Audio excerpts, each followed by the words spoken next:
श्री गणेशाय नमः। श्रीकण्ठपुत्र हरिनन्दन विश्वमूर्ते, लोकैकनाथ करुणाकर चारुमूर्ते, श्रीकेशवात्मज सुमनोहर सत्यमूर्ते, श्रीभूतनाथ भगवन् तव सुप्रभातम्।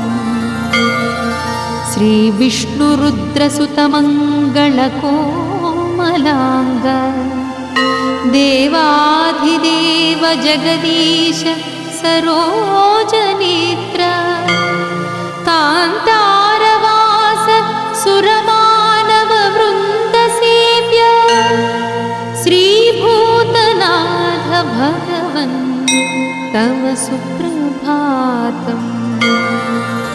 आशानुरूप फलदायक कान्तमूर्ते, ईशानकेशवसुत मणिकण्ठ सुदिव्यमूर्ते, भक्तेश भक्तहृदय स्थित भूमिपाल, श्रीभूतनाथ भगवन् तव सुप्रभातम्।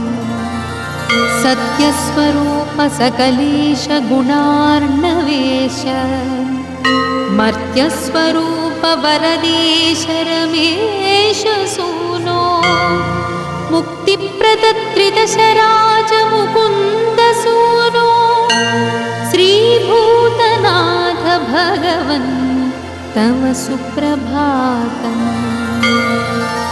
कालारिपुत्र महिषी मदनाशन श्री कैलासवास शबरीश्वर धन्यमूर्ते, नीलाम्बराभरण शोभित सुन्दरांग, श्रीभूतनाथ भगवन् तव सुप्रभातम्।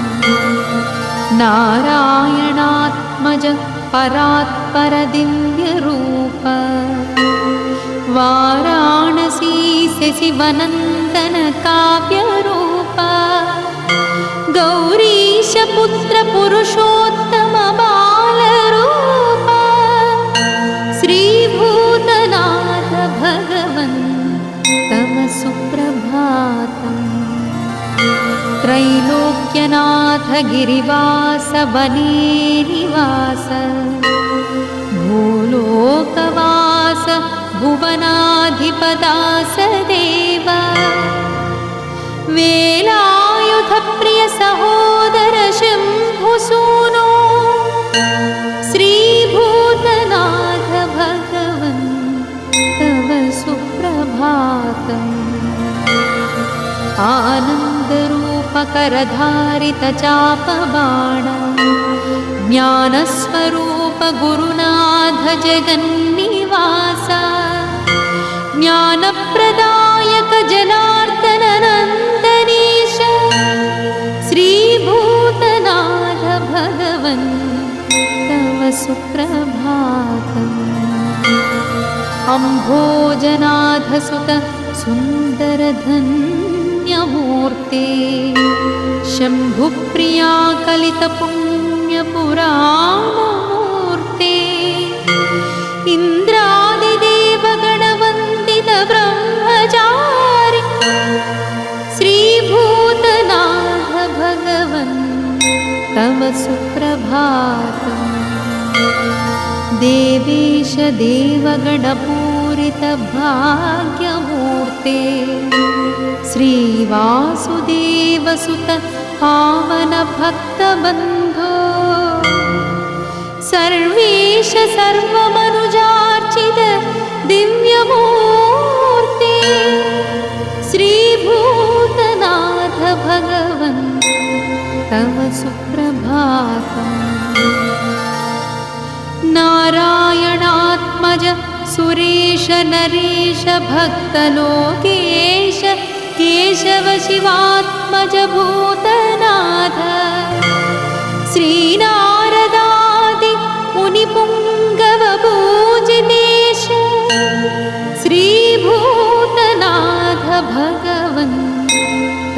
सुप्रभातम् आनन्दरूप सुरसुन्दरदेहधारिन् शर्वात्मज शबरीश सुरालयेश सुगरीश नित्यात्मसौख्यवरदायक देवदेव श्रीभूतनाथ भगवन् तव सुप्रभातम् सर्वेश सर्वमनुजार्चित सर्वपापसंहारकारक चिदात्मक रुद्रसूनो सर्वेश सर्वगुणपूर्ण कृपाम्बुराशे श्रीभूतनाथ भगवन् तव सुप्रभातम् ओंकाररूप जगदीश्वर भक्तबन्धो पङ्केरुहाक्ष पुरुषोत्तम कर्म साक्षी माङ्गल्यरूप मणिकण्ठमनोभिराम श्रीभूतनाथ भगवन् तव सुप्रभातम् इति श्री अय्यप्पस्वामिनः सुप्रभातं सम्पूर्णम्।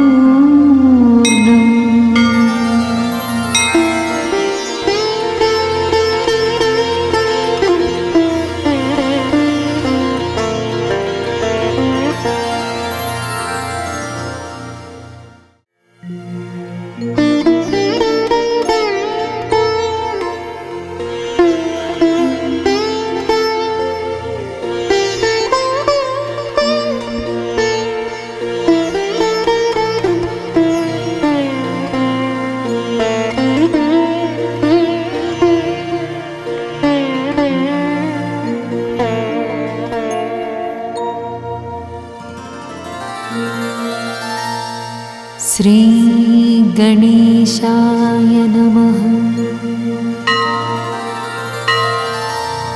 श्रीकण्ठपुत्र हरिनन्दन विश्वमूर्ते लोकैकनाथ करुणाकर चारुमूर्ते श्रीकेशवात्मज सुमनोहर सत्यमूर्ते श्रीभूतनाथ भगवन् तव सुप्रभातम्। श्रीविष्णुरुद्रसुतमङ्गलकोमलाङ्ग देवाधिदेव जगदीश सरोजनेत्र कान्तारवास सुरमानव वृन्दसेव्य श्रीभूतनाथ भगवन् तव सुप्रभातम्।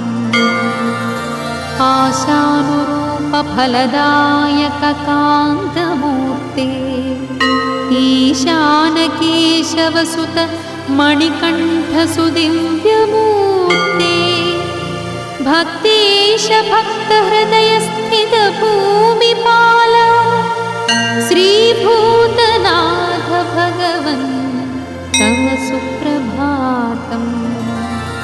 सत्यस्वरूप सकलेश गुणार्णवेश मर्त्यस्वरूप वरदेश रमेश सूनो मुक्तिप्रदत्रिदशराज मुकुन्द सूनो श्रीभूतनाथ भगवन् तव सुप्रभातम्।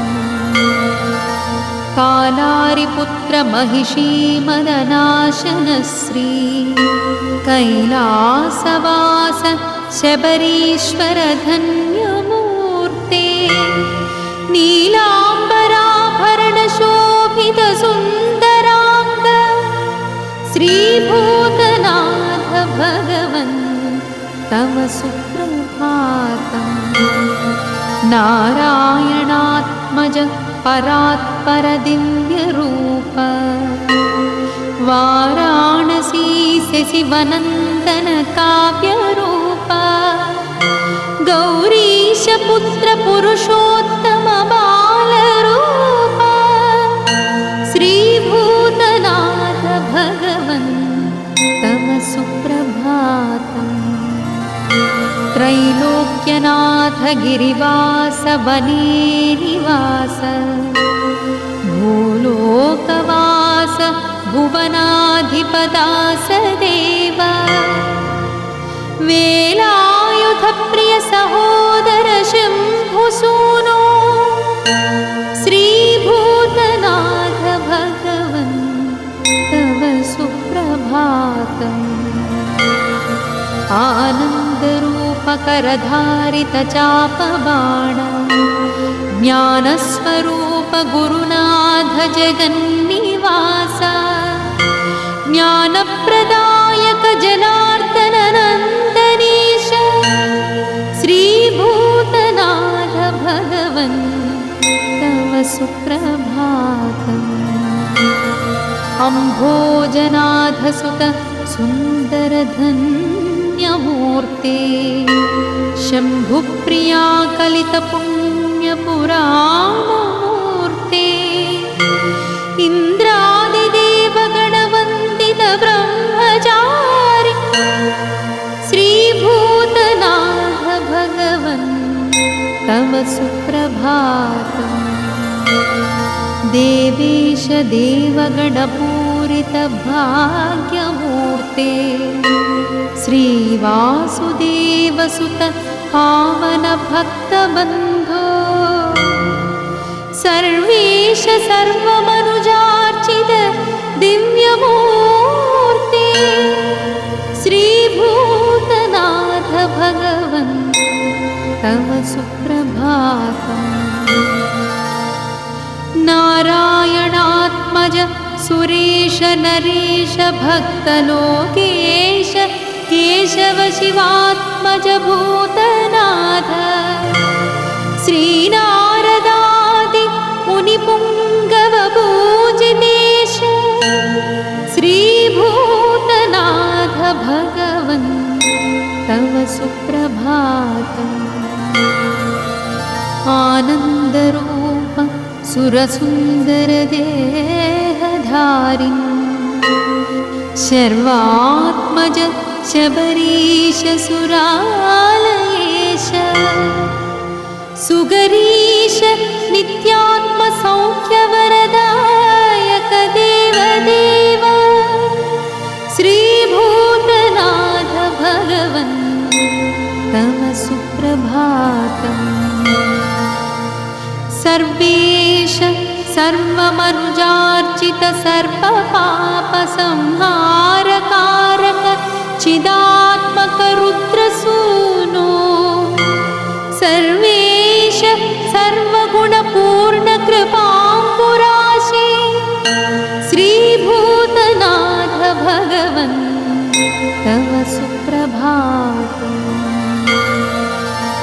ओंकाररूप जगदीश्वर भक्तबन्धो पङ्केरुहाक्ष पुरुषोत्तम कर्म साक्षी माङ्गल्यरूप मणिकण्ठमनोभिराम श्रीभूतनाथ भगवन् तव सुप्रभातम् इति श्री अय्यप्पस्वामिनः सुप्रभातं सम्पूर्णम्।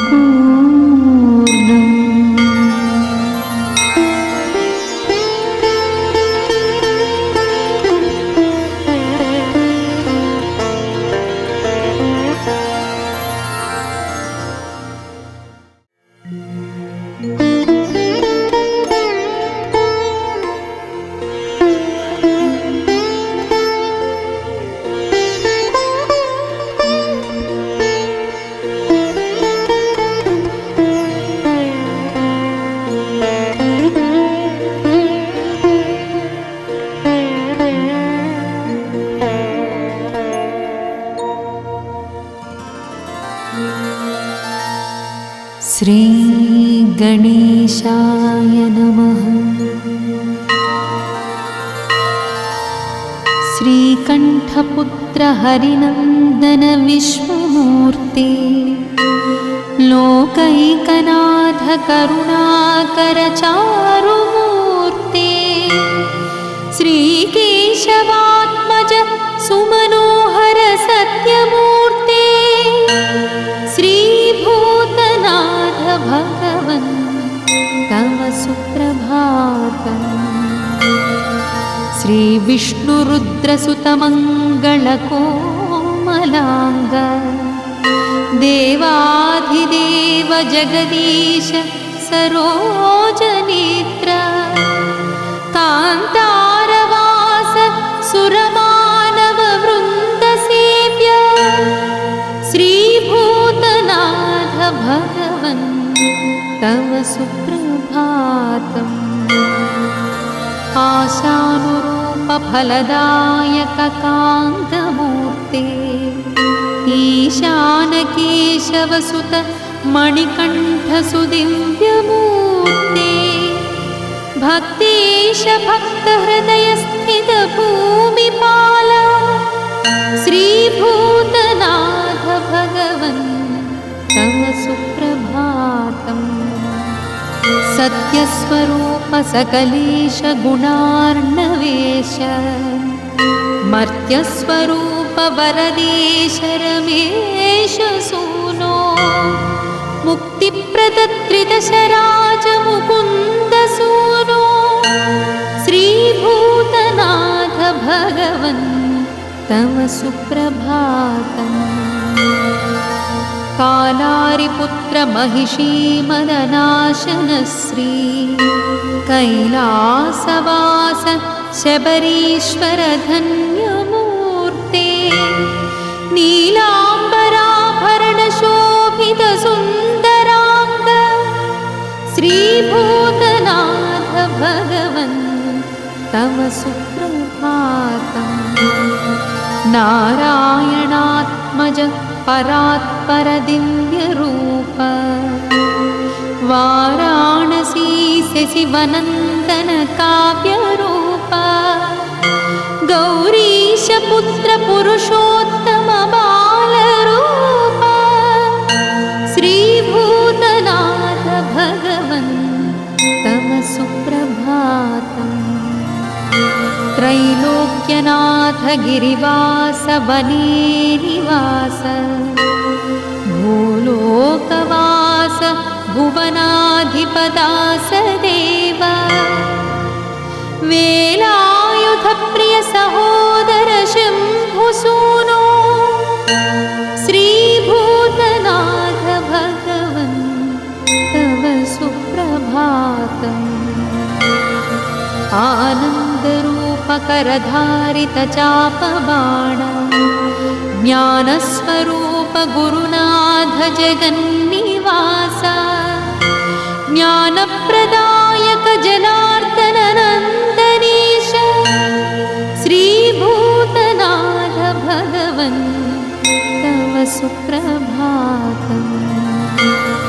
अम्भोजनाथ सुत सुन्दर धन्यमूर्ते, शम्भुप्रिया कलित पुण्यपुराणमूर्ते, इन्द्रादिदेव गणवन्दित ब्रह्मचारि, श्रीभूतनाथ भगवन् तव सुप्रभातम्।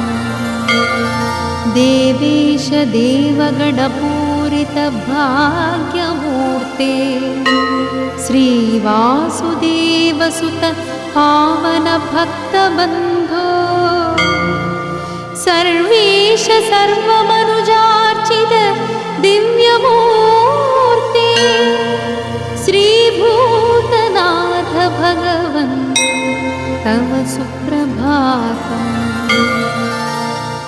नारायणात्मज सुरेश नरेश भक्तलोकेश, केशव शिवात्मज भूतनाथ, श्रीनारदादि मुनिपुङ्गव पूजितेश, श्रीभूतनाथ भगवन् तव सुप्रभातम्।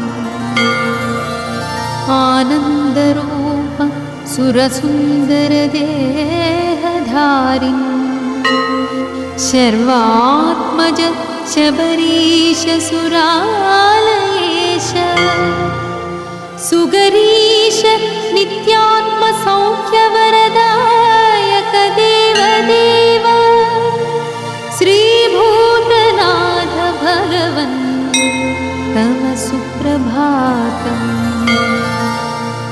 सर्वेश सर्वमनुजार्चित सर्वपापसंहारकारक चिदात्मक रुद्रसूनो सर्वेश सर्वगुणपूर्ण कृपाम्बुराशि श्रीभूतनाथ भगवन् तव सुप्रभातम्।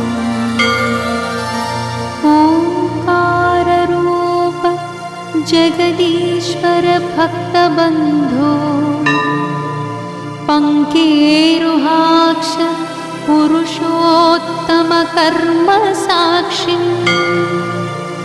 मांगल्यरूप मणिकण्ठ मनोभिराम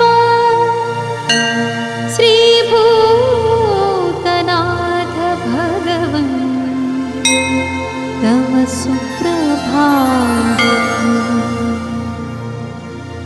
इति श्री अय्यप्पस्वामिनः सुप्रभातं सम्पूर्णम्।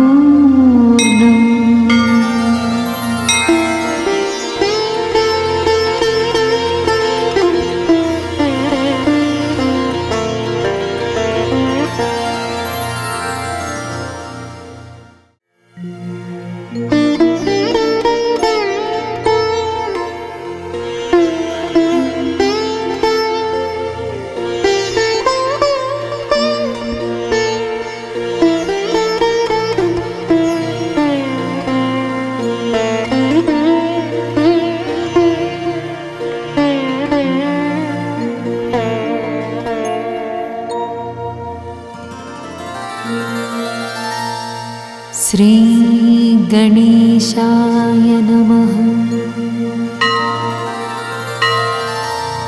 श्रीकण्ठपुत्र हरिनन्दन विश्वमूर्ते लोकैकनाथ करुणाकर चारुमूर्ते श्रीकेशवात्मज सुमनोहर सत्यमूर्ते श्रीभूतनाथ भगवन् तव सुप्रभातम्।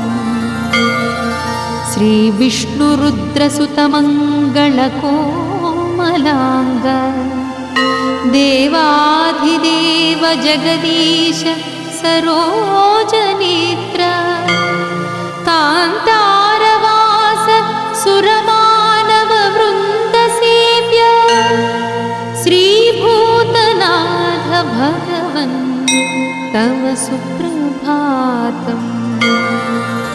आशानुरूप फलदायक कान्तमूर्ते ईशानकेशवसुत मणिकण्ठसुदिव्यमूर्ते भक्तेश भक्तहृदयस्थित भूमिपाल श्रीभूतनाथ भगवन् तव सुप्रभातम्।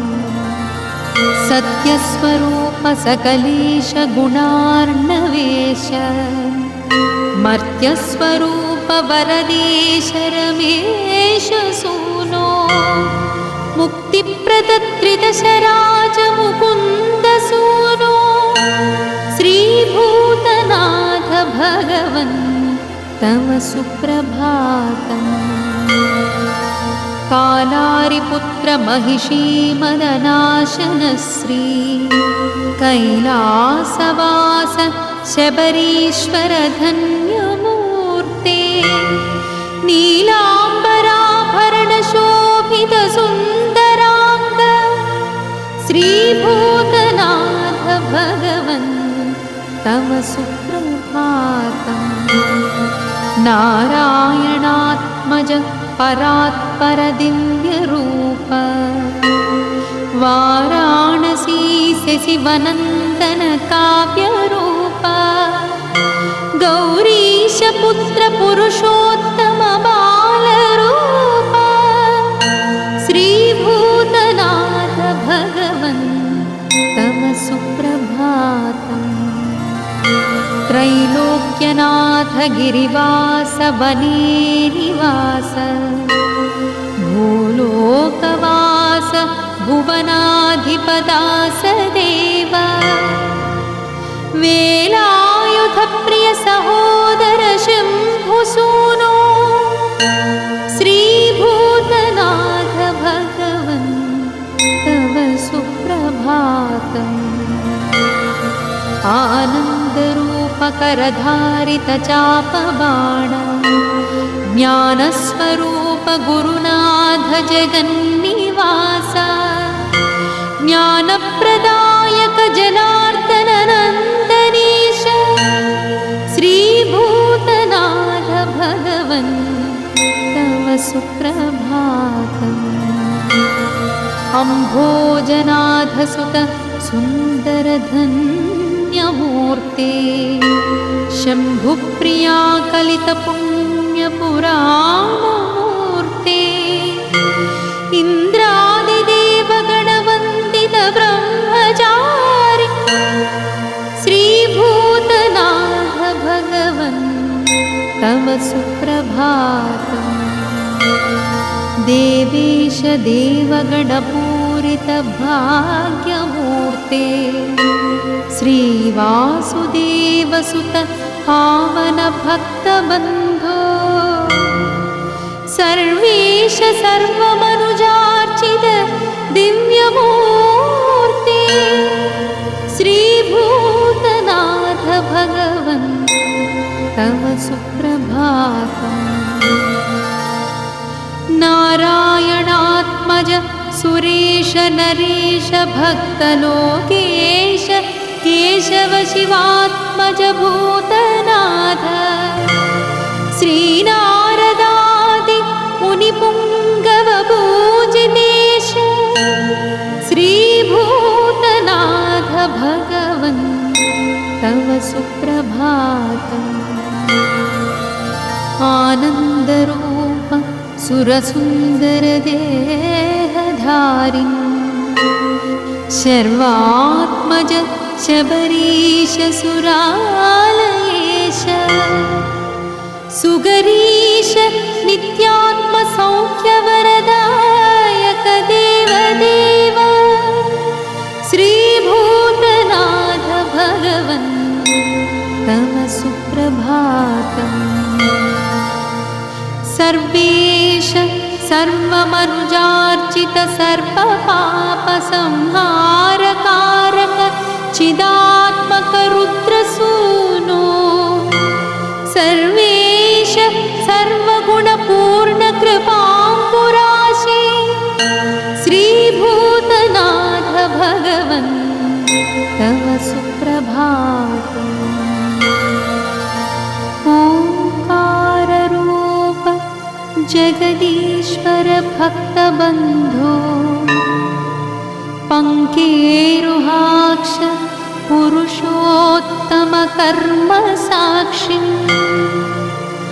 माङ्गल्यरूप मणिकण्ठ मनोभिराम श्रीभूतनाथ भगवन् तव सुप्रभातम्